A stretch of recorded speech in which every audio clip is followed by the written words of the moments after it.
नवी दिल्लीतल्या विज्ञान भवनांत 23वो BSF इन्व्हेस्टच्या सेरेमनी आणि रुस्तुमजी मेमोरियल लेक्चर 2026 घडोवन हाडपात आयला. या खाशेल्या सुवाळ्यात केंद्रीय गृहमंत्री अमित शहा मुखेल भाषण करपाचे आसात.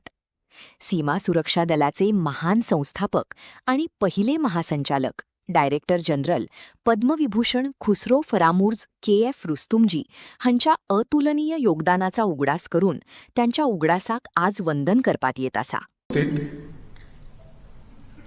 महानिर्देशक सीमा सुरक्षा बल श्री प्रवीण कुमार जी,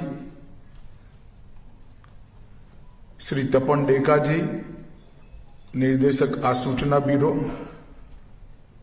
श्री राजेंद्र कुमार जी, सचिव सीमा प्रबंधन गृह मंत्रालय, श्री महेश कुमार अग्रवाल, विशेष महानिर्देशक सीमा सुरक्षा बल, और आज इस सभागार में उपस्थित 43 वो बहादुर सीमा सुरक्षा बल के जवान, जिनको अलग अलग प्रकार के पदक आज प्राप्त हुए हैं.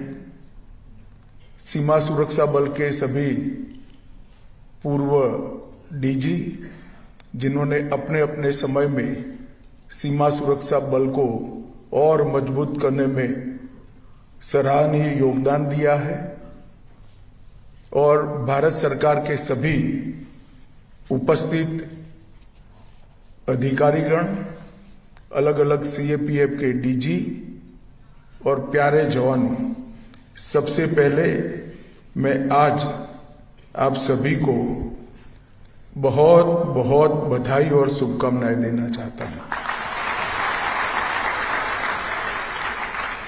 यह अलंकरण समारोह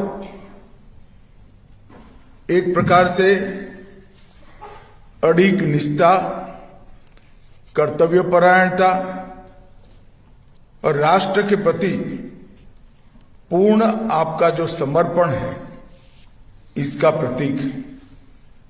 सबसे पहले मैं स्थापना से अब तक 65 से 2026 तक सीमा और आदर पूर्वक नमन करना चाहता हूं. मित्रों, आज मेरे लिए भी एक प्रकार से गौरव का विषय है कि विश्व के सबसे बड़े सीमा सुरक्षा बल के अलंकरण समारोह और उसके स्थापक श्री रुस्तम जी की स्मृति व्याख्यान में उपस्थित होने का मुझे मौका मिला है. मैं एक प्रकार से तीसरी बार इस कार्यक्रम में उपस्थित हो रहा हूं. आज हम सब जानते हैं कि 65 के युद्ध के बाद सीमा सुरक्षा व्यवस्था में जो गैप्स थे, जो कमियां थी, उसका एक गहन अभ्यास करने के बाद एक ऐसे बल की उपस्थिति महसूस की गई जो शांति काल में भी 24 घंटा हमारी सीमाओं की सुरक्षा करे. और उस वक्त पद्म विभूषण KF रुस्तम जी के नेतृत्व में BSF की स्थापना हुई. और जब से BSF की स्थापना हुई है, सैन्य BSF ने न केवल गृह मंत्रालय, पूरे देश को सीमाओं की सुरक्षा के बारे में सुनिश्चित सुरक्षा कर निश्चिंत करने का काम सीमा सुरक्षा बल के जवानों ने किया है. इसको पूरा देश इसकी भूरी भूरी प्रशंसा करता है. 65 से 74 तक श्री रुस्तम जी ने सीमा सुरक्षा बल का एक प्रकार से नेतृत्व भी किया, नींव डालने का काम भी किया, और सीमा सुरक्षा बल का कल्चर को बनाने का भी काम किया. कोई भी संस्था में संस्थापक शुरुआत किस रास्ते पर करता है, इसका बड़ा महत्व होता है। और मुझे आज कहने में कोई संकोच नहीं है कि श्रीमान रुस्तम जी ने जो नींव डालने का काम किया है, वो नींव पर आज सुरक्षा के क्षेत्र में एक भव्य इमारत बनाने का काम बीएसएफ ने किया है, जो देश के लिए अति गौरव की बात है।